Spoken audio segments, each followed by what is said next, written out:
বিশ্বনবী জুমার খুতবা দিচ্ছেন, হঠাৎ বিশ্বনবী দেখলেন হাসান আর হুসাইন লাল দুইটা জামা পরে জুমার মসজিদের মধ্যে ঢুকে একবার কাতারের এইদিকে দৌড় মারে, আরেকবার ওইদিকে দৌড় মারে।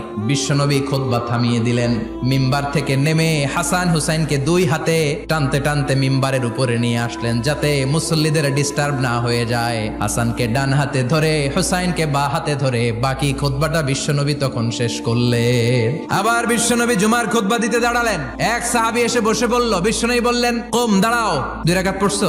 সাহাবী কয় না, পড়ি নাই। বিশ্বনবী বললেন, 2 রাকাত পড়ো। খুতবার নিরবিচ্ছিন্নতাকে ভঙ্গ করে বিশ্বনবী তাকে দাঁড়াতে বললেন, 2 রাকাত নামাজ পড়তে বললেন। তার মানে খতিব সাহেব মন গড়া শুধু খুতবা দিয়ে যায় না, ডানে বায়ে কোথায় কি হচ্ছে সবকিছু নজরে রেখে, কন্ট্রোলে রেখে সামাজিক সব সমস্যার কথাগুলো তুলে ধরে অসামাজিক কার্যকলাপের বিরুদ্ধে হুঙ্কার দিয়ে জুমার প্ল্যাটফর্মটাকে শক্তিশালী করাই হচ্ছে একজনের খতিবের দায়িত্ব। চিল্লা এখন ঠিক কিনা?